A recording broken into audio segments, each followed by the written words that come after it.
Hello everyone and welcome to ABC All About Canada, a public service program that informs, educates, and inspires our fellow kababayans with important happenings in the Philippine-Canadian community. My name is Ruby Canono, I'm your host, and today, our topic, the 8 common reasons for refusal of your Canada student visa application. And joining us as co-host is a freelance model from the Philippines. Let's all welcome Sage. Hi, thank you for having me. Kamusta ka na, Sage? I'm doing well. Good naman po sa school and good din po sa career. That's good. Siguro gusto malaman ng mga kababayan natin. Taga saan ka sa Philippines? I'm from Antipolo City po. Alright. Paano ka naman nagsimula na freelance model? I started after my 18th birthday. Meron po kasing mga rackets online. And nagsimula po ako sa mga X-Deal, mga collaborations lang. So, nagsimula ako hindi paid. Hanggang sa I started to monetize my account. And ayun po, dun po basically nag-start yung modeling career ko. Napakaganda. Habang bata pa, no? Kahit na estudyante, meron ng konting sideline, no? Yes po, yeah. Actually, dito talaga sa Canada, 18 years old, 16 years old, nagtatrabaho na, high school, sa McDonald's, ganyan, common yun. Alright, so good luck sa iyong career. Thank you so much. Who knows, malay mo, kung makapunta ka rito sa Canada as an international student, dito ka sumikat na isang model. Yes, hoping if ever. So ito ang ating topic, mga kababayan, tamang-tama, the 8 common reasons bakit nare-refuse ang inyong application na dapat ninyong ma-avoid. Alright, okay, pasok na tayo.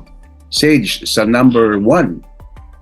Okay, so for the first question, what is the most common reason for refusal of Canada student application? Alright, okay. So, good question. Tama-tama. Yung pinaka number 1 reason kung bakit na-deny, alam mo, Sage, yung tinatawag na lack of funds. Okay? Number 1, kasi ang gusto ng Canada, talagang genuine na estudyante ka. Okay? Kasi yung iba ay parang ginagawang stepping stone ito para makakuha siguro ng trabaho rito o kaya maging permanent resident. Wala namang masama sa ganun, okay? Pero hindi yun ang pinaka number 1 na reason kung bakit ka pupunta rito as a student. Okay? Ang talagang reason nga is student ka, so therefore mag-aaral ka, therefore may pambayad ka ng tuition. So number 1 is dapat meron kang funding. So kung kulang ang funds mo, number 1 reason yan na ma-deny ka. Okay, so let's discuss. Kasi ang palaging tanong sa akin, Sage, magkano ba more or less? Kasi minsan may nakakasalubog lang ako, nakakausap sa coffee shop, immigration consultant ka pala. Magkano ba normally? Kumbaga, nagtatanong lang in general, magkano ba ang magagastos?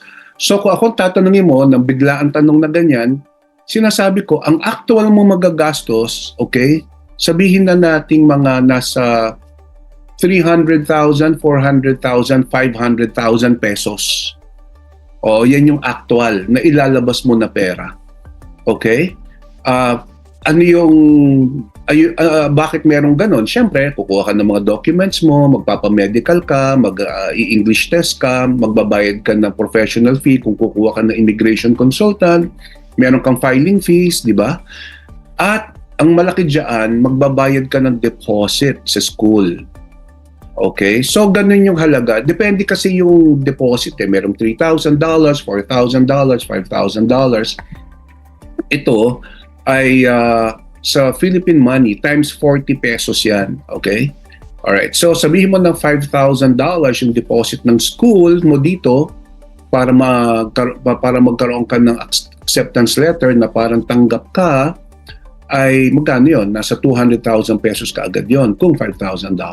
yung papagpapalakad mo pa ng papeles, passport mo, etc.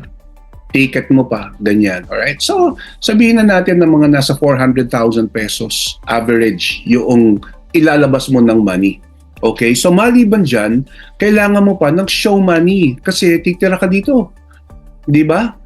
Kailangan ipakita mo na habang nag-aaral ka, meron ka sapat na pambayad ng food, transportation, and rental. Rental lang mahal eh. Okay? So additional, sabihin na natin, mga 1 million pesos yun. 800,000, 900,000, 1 million pesos na show money na hindi mo naman ilalabas. Show money nga lang eh, so dapat nasa bangko. Okay? Alright, ngayon, ang susunod na tanong, Sage, bakit na-deny? Bakit na-deny minsan? Okay? Sa proof of funds. So sinabi ko na nga, lack of funds. Wala. Kulang. Walang mapakitang show money na 800,000 o 700,000 pesos. Yung iba, wala talagang funds. Okay? Sino yon? Katulad ng mga fresh high school graduate, for example, hindi inaasahan na mayroong malaking funds yon. Di ba? Yun, number one, ang funds nila manggagaling pwede sa magulang. Ayun, magulang ang maglalabas. Number two, pwede sa sponsors. Sino yung sponsors na yon? Kunwari, yung auntie mo na nandito, siya maglalabas ng show money, siya magagastos sa'yo. Ayan. Ilang sponsors ang pwede? Pwedeng magulang mo, uncle mo na nasa Philippines, pwedeng auntie mo na nasa USA, auntie mo na nasa UK, Australia, at least mga 3. Tapos yung isa, pwede pang sumulat na ako ho ang gagastos. Dito po siya sa akin titira at sagot ko ang kanyang allowance. O, di ba? So, walang fund yung tao, yung aplikante, kasi na fresh graduate. Okay? Pero meron siyang sponsors. Pero dapat yung kanilang funds, sapat pa rin. Okay? Ito ngayon ang masasabi ko. Paano pag mga nasa 30s na yung estudyante? Okay? 30 years old, 35 years old, walang sariling money. 40 years old, walang sariling maipakitang bank statement na pangalan niya na may money. Yan, medyo delikado yon. Oo, bakit? Kasi ini-expect siguro ng Canada na yung tao na yon at that age, merong man lang mailabas na konting show money. Pwede rin siyang kumuha ng sponsor, oo, pero dapat siya mismo meron. So kung ikaw mga nasa 40 years old, wala ka pang nilabas na sariling money, questionable, nako baka hindi ito genuine na estudyante. Ngayon, ano ang ino-offer ng Canada sa Philippines na hindi lahat ino-offer sa mga bansa kung mag-aaral ka dito, Sage, okay? Meron silang tinatawag na yung binanggit ko na una, yan yung tinatawag na regular na stream, ano? Ibig ko sabihin, magbabayad ka lang ng deposit. Kunwari, ang tuition mo, 30,000, Sage, 30,000 Canadian dollars for the entire 2-year course, kunwari, ang kinuha mo, 30,000. Deposit to lang ang ibibigay mo. 3,000, 4,000, 5,000. Regular yan. Tatawagin natin na regular na paraan yan. Ang ibinibigay ng Canada na opportunity sa Philippines, okay? Excuse me for that. Okay, ang binibigay ng Canada sa Philippines ay yung tinatawag na SDS or Student Direct Stream. Ano ito? Okay? Na mas mataas yung chances mo for approval. Na ito, hindi na kailangan ka maglabas ng bank statement. Hindi mo na kailangan halos kumuha ng sponsor. Ito lang, pag na-comply mo to, mas mataas yung chances mo of approval. Ano itong SDS na to? Okay? Na I would always suggest na ito lang ang gawin. 3 ang requirement nito, Sage. Okay? Number 1, babayaran mo ng 1 year yung tuition mo. So, kunwari, 2 years yung course mo. Tatanungin nga pala kita, Sage. Okay? Ano ang course mong ngayon? Ano ang gusto mong course na kunin? More on filmmaking or com arts po. Napakaganda. Okay? Sige. Napakaganda. Alam mo ba ang Vancouver kung nasaan ako? This is the Hollywood of the North. Alright? Nagbibiyahe ako sa gabi, nagsushooting dito. Dito ang Batman, dito ang... Makikita mo sa kalye. Pag ginugol mo, ang ganda ng... ang ginugol mo ang Vancouver Convention, ang Vancouver, napakaganda. Iba't ibang sites ginagawang location shoot. Okay? So, yung course mo ay tamang-tama. Ngayon, meron dito 2-year course yan. Okay? So, ang requirement, yung kung 30,000 for example, ang tuition mo, yung 1 year bayaran mo na, which is 15,000. Okay? So, yun na isang requirement ng tinatawag na SDS. Number 2, magde-deposito ka rito sa Canadian Bank ng 20,000 Canadian dollars. Okay? Okay? Nakadeposito yon. Na yun ang gagamitin mo habang nandito ka. Alright? And pangatlo, kukuha ka ng English test. So yun lang, tatlo na yun. Ang tawag SDS, isasubmit mo sa application mo. Hindi mo na kailangan ng mga sponsors. Hindi mo na kailangan maglabas ng bank statement. Yan lang, sapat na yan. Mas higher ang chance mo for approval. Okay? So yun, na-explain natin na number 1, ang reason, common reason for denial ay lack of funds. At na-explain din natin kung ano yung pwedeng mga gawin. Okay, baka may tanong ka bago tayo pumunta sa number 2. Ang dami na nga pong nasagot. Answer pa lang. Oo, sa proof of funds pa lang, medyo yun ang kasi ang number 1, kaya explain natin. Pero ang pinakamaganda dyan, always ang tip, kapag merong nag-e-echo, kapag merong nag-e-echo, pag merong pinakamaganda dyan, palagi kang, I would always suggest na kumuha ng consultant. Immigration consultant. Okay? Para lahat mag-guide ka. Okay, sige. Pasok na tayo sa number 2. Okay, for the second question, which is I think it was already answered na din a while ago. What is another common reason why student applications are denied? I see. Oo. Ito, iba to. Ibang aspeto to. Common to. Kasi alam mo, pag na-deny ka, makakatanggap ka na sulat. Reason for denial. Ang unang sinasabi, madalas, number 1, lack of funds nga. Okay? Yung diniscuss natin sa number 1. Number 2, ito na. Tas nakalagay, sasabihin doon, I don't believe that you will leave Canada because you lack home ties. I-define natin, ano ba yung home ties? Yan yung mga rason mo, kasi ang gusto ng Canada, kasi ang student visa ay temporary resident lang, temporary. Meaning, dapat after ng schooling mo, lilipad ka na ulit pabalik ng Pilipinas. Okay? Alright? So, ano ang gustong makita ng Canada? Home ties. Strong home ties. Ano yon? Mga reasons mo, compelling reasons mo kung bakit ka babalik ng Pilipinas. For example, ikaw, Sage, tatanungin kita. Pero magsasample muna ako, magbibigay ako ng sample. Ano muna ang mga strong ties? Okay, number 1. Nandiyan ang family mo. Alright? Okay, strong ties yan. Number 2, kunwari meron kang fiancé. Strong ties yan. Meron kang trabaho, future career. Napakaganda ng mga future contracts mo sa iyong modeling career. Strong ties yan. Meron kang planong gumawa ng negosyo. Strong ties yan. Alright? Yung iba, merong anak.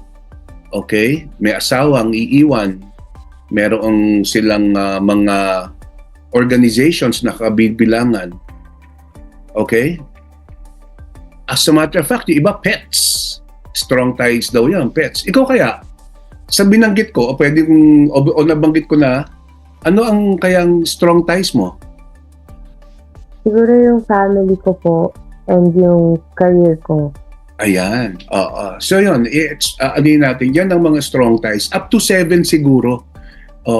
Mag-enumerate tayo up to 7 strong ties mo na babalik ka. Ang isang maganda dyan sa akin ay yung magtatayo ka ng negosyo. Alright? Kasi kailangan na yung gagastusin mo rito sa Canada na mahigit 1 milyong piso, no? For sure. Pagbalik mo dyan, dapat ang pakinabang mo sa Philippines doon sa home ties mo greater than 1 million. Okay? Kasi kung para bang mas malaki yung gastos mo rito kaysa doon sa pakinabang yung gagawin mo dyan, baka questionable Parang gano'n, ano? Oo. Ang ibig ko sabihin, kunwari, negosyo. Explain natin yung negosyo na gusto mo na kikita sana siya more than doon sa nagastos mo rito, yung investment mo rito. Oo. Okay? So, kunwari, magtatayo ka ng isang film outfit. Di ba? Okay, magtatayo ka ng isang #1 modeling agency. Di ba? Ikaw ba, more on branding, brand endorsements, ganun? I can say that, yes. Oo. Hindi ka malilinya sa sa mga fashion show? Interested in fashion. I see, oo. Okay, that's good. Sana pati sa acting kasi gusto mo film Opo, may interest din po ako sa acting actually. Alam mo ba, sa totoo lang, kwentuhan lang natin. Dito, ako mismo. Kasi may mga kaibigan ako, naging extra sila sa mga malalaking films dito. Nag-sign up lang sila na maging extra. Okay? Alam mo yung isa kong kaibigan, nakakatuwa. Alam mo ba yung pelikula na, ano ba yun? Yung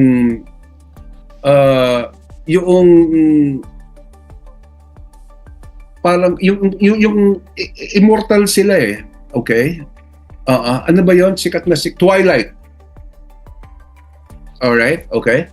Alam mo, extra lang siya, pero ang tagal ng mga eksena niya. Ano siya, sa wedding, gano'n, nasa harapan siya, ganyan. Alam mo, ang kagandahan doon, okay ba, lumayo tayong bahagi. Kukwento lang para iniinganyo ko lang ikaw. Yun lang, forever, nandun ka na sa pelikula na yun, makikita ng anak mo, ganyan-ganyan. Na nandoon ka. Kaya, ini-encourage nga kita rito pumunta, mag-aral bilang isang international student. So, home ties, yun ang isang rason. Kung mahina, pwede kang ma-deny. Alright. So, kailangan pag-isipan with an immigration consultant kung ano yung mga home ties. I-enumerate natin yan. Okay. Alright. May tanong ka? Okay, for my next question naman po, if there is lack of ties in the Philippines, ano naman po yung strong ties in Canada? Alright, good question. Tama ka. Kung merong lack of ties, lack of reasons na pag-uwi mo sa Philippines na possible na reason for denial, meron namang reason for denial na strong ties. Ang strong ties, ang ibig sabihin, for example, ikaw, Sage, mag-isa ka na lang sa Philippines. Dahil yung mga kapatid mo, kung kunwari 3, 4, nasa Canada na lahat. Okay? Ang magulang mo, nasa Canada na rin. Ikaw na lang ang nandyan. Baka makita ng immigration officer yon na titingin ng application mo na, oops, lahat ng pamilya niya, kapamilya niya, nandito na. Therefore, baka hindi na siya bumalik ng Philippines. Ganun lang kasimple. So, ano ang remedy? Well, number 1, meron tinatawag tayo na, yun na nga, yung statement of purpose. Okay? So, explain lang natin doon. Yung bahagi ng sa home ties, bibigyan natin siya ng atensyon. Okay? So, malay mo, yung work mo, napakaganda na reason for na nababalik ka. Meron kang planong business na i-explain mo, i-expound mo kahit na wala pa, i-expound mo yung plano.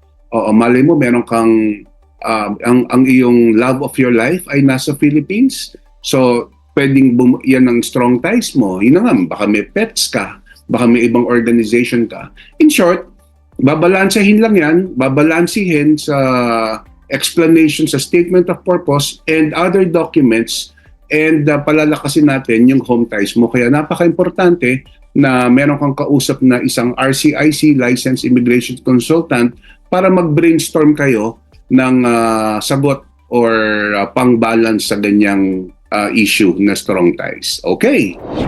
Yeah. So for my next question, what is statement of purpose or SOP, and what is the common problem in SOP? Alright, okay. Kasama sa application mo, yung tinatawag na statement of purpose. Kumbaga, para kitang ini-interview. Okay? Sage, number one, doon sa letter na yun, ako masasabi ko mga 4 pages lang yan. Okay? Yung iba kasi, mga 6 pages, 7 pages, masyadong mabulaklak. Ako kasi, gusto ko direct to the point. Kung ako ang immigration consultant mo, okay? 4 pages lang. Ano to? Number 1, sasagutin mo sino ka. I am Sage, ganito, I'm currently ganito. Number 2, kaya nga purpose, a statement. Number 2, bakit mo gusto mag-aral sa Canada? Okay? Bakit itong course na to ang gusto mong pag-aralan? O gusto mo, di ba? Align sa napakaganda yung gusto mo na model ka kasi diyan, gusto mo acting. Number 4, bakit itong school na to ang napili mo? Okay? Number 5, bakit magkano yung proof of funds mo? Ilalabas mo ron. At number additional is yung home ties na. So in this 4-pager na statement of purpose, na doon nakasulat lahat yun, naka-explain. Ang gusto ko bilang immigration consultant, direct to the point. Alam mo ba kung bakit? Kasi yung iba, nagpapagawa sa mga writers. Okay? Sa Philippines, maraming ganun babayaran mo. Okay? Ngayon, ang problema doon sa writers na siguro naniningil yun per word. Okay? So, hinahabaan nila. So, nagiging mabulaklak, hindi direct to the point. So, ang nangyayari ay, para sa akin, nakakatamad.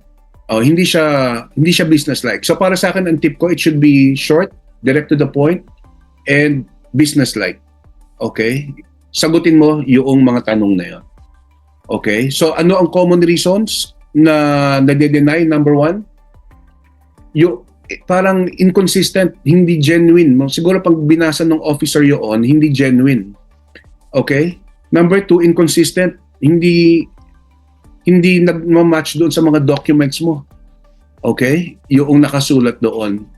Generally, yun na nga ang masasabi ko. Yung statement of purpose, maganda. Gumawa ka at ipakita mo sa isang immigration consultant, i-correct niya yan. Tutulungan ka. Based on the experiences noong immigration consultant. Okay? So one reason kung ba't nade-deny, hindi maganda, hindi maayos, inconsistent, malabo, walang direksyon, mahaba ang statement of purpose. Okay, sige, pasok na tayo sa susunod. Okay, so for my next question, sa kukunin ko po na course or program, ano po usually yung problem? Alright, okay. So pumapasok na tayo sa pang-apat na common reason kung ba't nade-deny ang Canada student visa. Because nga, gaya ng nabanggit ko, di ba, nasa modeling ka at gusto mo kunin film. Okay, meron dito yung Vancouver Film School. Sa Toronto Film School. Okay? Yaan ay inline doon sa gusto mo. Doon sa number 1, probably sa education mo, o number 2, align doon sa ginagawa mo ngayon, yung career mo. In short, parang maganda yung takbo. Merong direksyon. Kailan siya nade-deny? Alam mo kung kailan? Kung ikaw ay bigla kang, kunwari, yung iba kasi college graduate na okay? Bago mag-apply. Yung iba naman, nagtatrabaho na. Kunwari, college graduate ka. Ang course mo ay management, marketing. Tapos pagdating mo rito, bigla kang healthcare. Walang direksyon, di ba? So, pag hindi consistent, pwedeng ma-deny. Pero yung sa'yo, napakaganda. Dahil parang ang career mo ay nasa modeling, okay? Pwedeng advertising, di ba? Kasi nag-endorse ka ng brands. Pwedeng nasa linya ng marketing din yan. Kaya yung gusto mong kunin na course na film school, aligned siya. Good choice. Alright. Okay. So maliwanag. Para hindi ma-deny, dapat yung program mo na pipiliin aligned sa course mo o aligned sa ginagawa mo sa Pilipinas, kung ano yung trabaho mo o kung ano yung career mo. Okay. May tanong ka doon bago tayo pumunta sa susunod? Wala naman po. Since na naman po siya ng mabuti. Kwentuhan lang. Sino bang gusto mong actress? Naku, marami po. Pero, siguro in the history of showbiz talaga na pinaka napupusuan ko. Medyo comedy, si Vice Ganda. Kasi I like how versatile he is sa acting. Alam mo, naabutan mo ba si Vice Ganda noong siya ay hindi pa sikat at siya ay komedyante sa isang yung mga tinatawag na comedy bars diyan sa Quezon City? Hindi mo naabutan pa yun, ano? Hindi po, pero I think I've already seen him act in different roles. And ang fascinating lang kasi despite being a comedian, he can also do other roles as well, tulad ng drama and action, etc. Ang alam ko, ano yan, parang with honors graduate sa UP, kung di ako nagkakamali. Kaya magaling. Naabutan ko yan sa nagpe-perform pa lang siya sa mga comedy bars diyan sa Quezon Avenue, sa Timog, ganyan. Kumbaga abot kamay ko lang siya noon. Nakikita ko pa na pinagpapawisan yan kapag nagpe-perform. Ngayon, sikat na, no? Alright, okay, good luck. Okay, so pasok na tayo sa pang-5 ba? I believe we're pang-5, may nalaktawan po. O pang-6 tayo, pang-6. Pang-6 na. Yes. For my next question, sa mga documents naman, ano po ang common na nagiging problem? Okay, very good question. Alam mo ba na marami ka isasabit na documents dito, okay, sa application mo. Alright? So, for example, birth certificate mo, yung passport mo, yung forms mo, yung application forms, susulat ka, okay? Ano pa? Yung school records mo, okay? Yung IELTS mo, yung English test mo, diploma mo, okay? Okay? So, number 1, ang kailangan dyan, truthful. Totoo. Kasi yung iba, baka gumagawa ng work certificate na hindi naman totoo, ganyan. So, number 1, kailangan maging truthful ka. Bibigyan na kita ng information, ano ang mangyayari pag nag-submit ka ng hindi makatotohanan na document at na-booking ka. Ang tawag doon sa case na yon, misrepresentation. Okay? Itong word na to, kinakatakutan, misrepresentation. Nag-misrepresent ka, nagbigay ka ng maling na fake na document. Okay? Ang penalty mo dyan, 5 years kang mababan. Okay? Alright? Na mag-apply dito o pumunta sa Canada. So, balik tayo. Ano yung mga documents na nagiging problema? Yun, fake nga. Alright? O kaya insufficient. Kulang-kulang yung documents mo. Okay? Yung iba naman, alam mo ba, minsan kinukuhanan nila yung document nila. Malabo. Kasi kinuhanan nila, nagkaroon ng kislap. Ganyan. Kinuhanan ng photo. Yung passport, pag kinuhanan nyo, kumikislap doon, hindi sobrang malabo. Ano pa? Kulang. Okay? Kasi nga hindi siguro kumausap ng isang immigration consultant. Kulang yung documents. O kailangan mo rin ng NBI clearance, ganyan. Ano pa?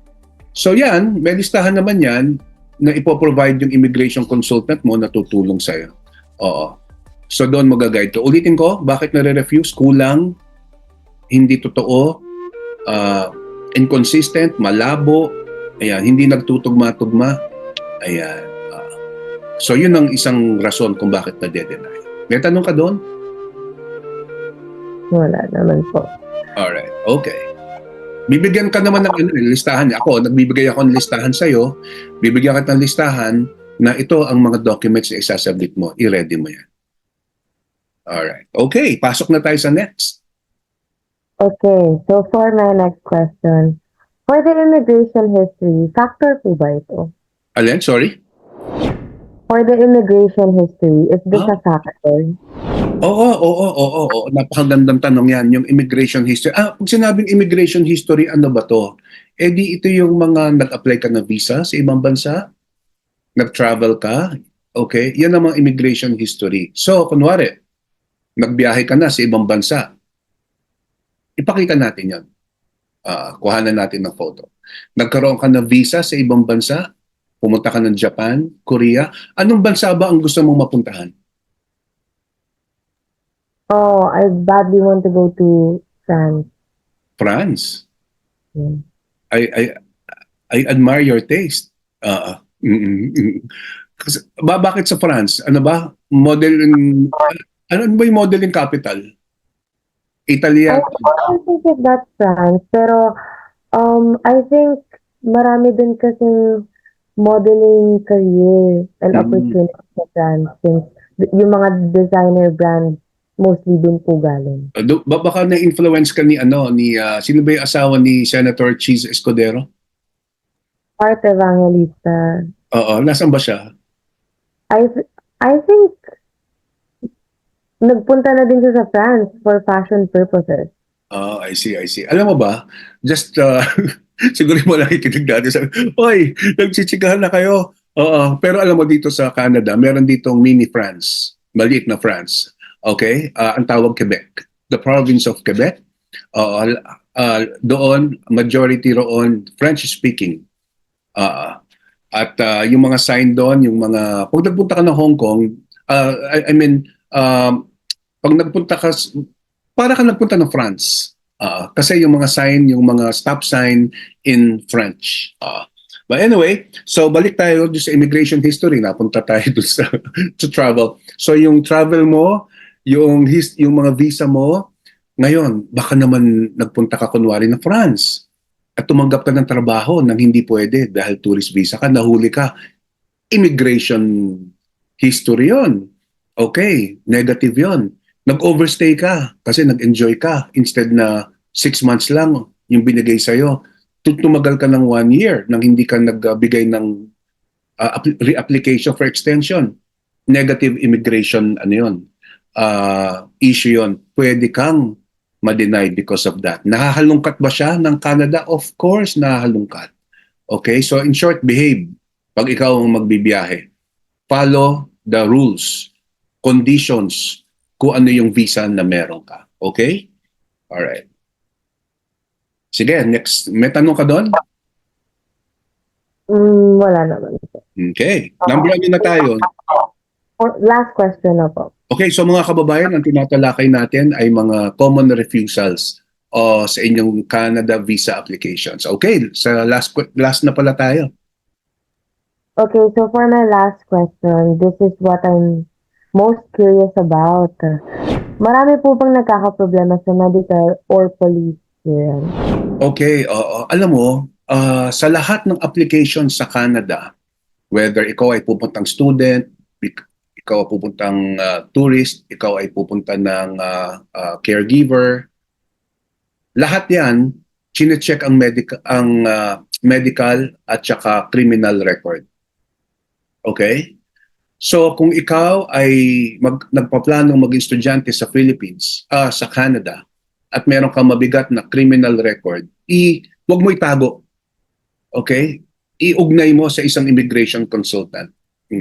Kasi merong kahit na anong criminal record dyan, pwedeng dito, pwedeng hindi pala ganun kabigat yan. Kasi may laws sa Philippines na hindi naman law dito sa Canada.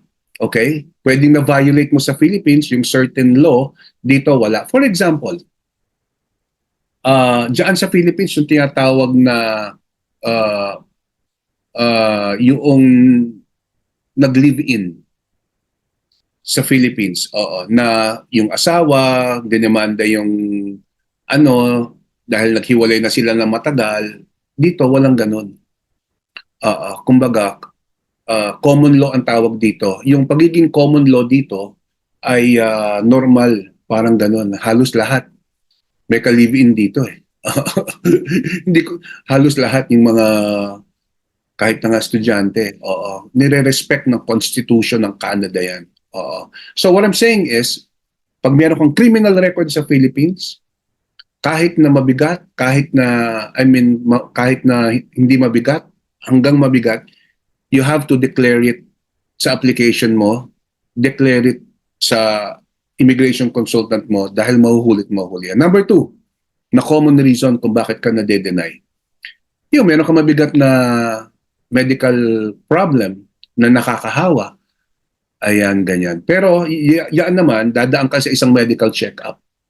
Ano ang isang usual sa Philippines? Would you believe na ang usual dyan ay meron kang tuberculosis na hindi mo alam? Okay? Nadedetect lang noong nagpa-medical ka sa isang Canada accredited clinic. Na tipong, uy, meron kang magpagamot ka muna, bumalik ka rito for re-examination. O, yun. So, ano ang last common reason o one of the reasons kung ba't nade-deny? Meron kang criminal record at meron kang medical history na contagious or negative. Okay. Ayun. Alright. Ano pa? Baka may tanong ka pa sa lahat ng napag-usapan natin. I believe that's all. Oo. Nasagot ko lahat ng questions ko ng klaro. Oo. So, ikaw ba ay nagkakaroon ng interest talaga na pumunta sa Canada as a student? Kung sakasakali. I would love to, knowing yung terms and conditions pala and yung mga possible good opportunities ko if I ever bother going there. Oh yes, oo.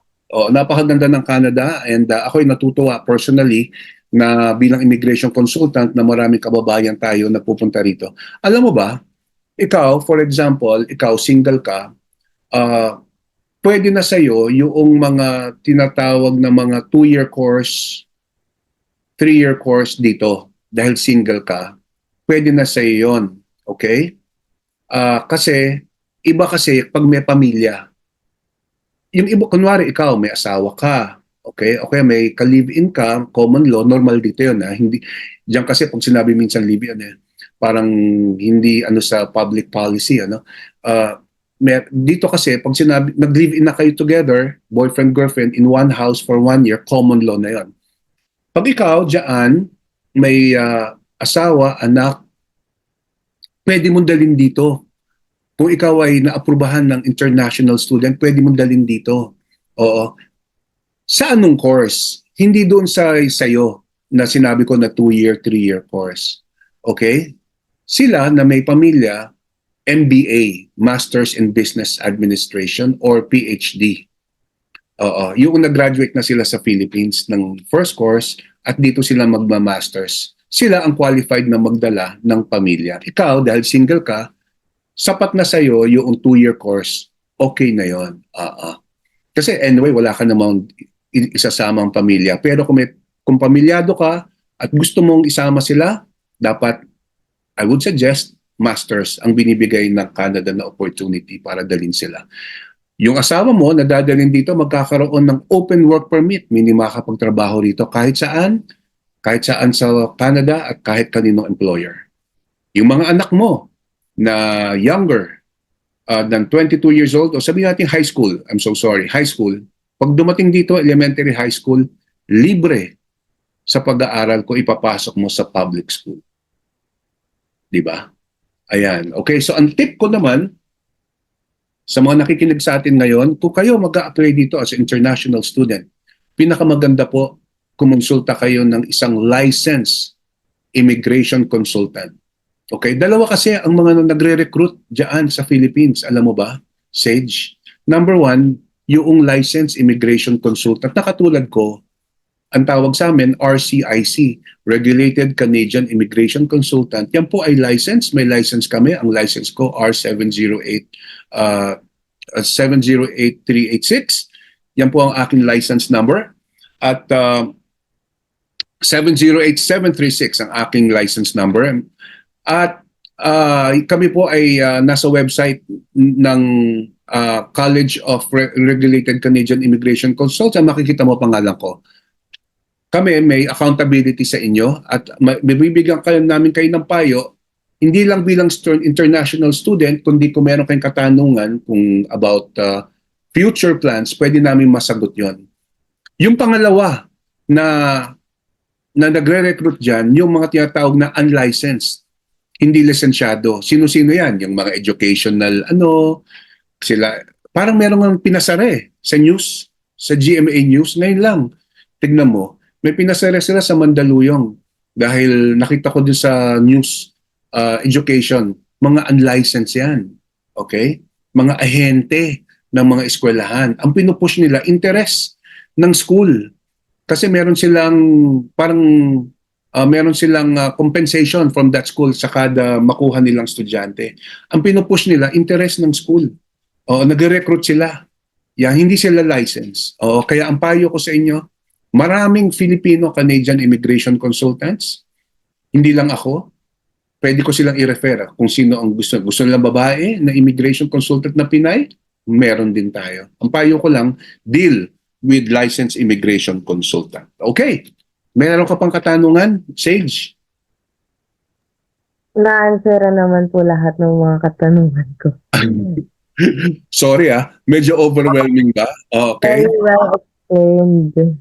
Sana makapunta ka rito, maaprubahan ng inyong application. We never guarantee. Okay? Bawal kami mag-guarantee. Kung ikaw nakarinig ng gina-guarantee na ikaw ay magiging PR, maaprubahan ang application mo, believe me, unlicensed yan. Okay?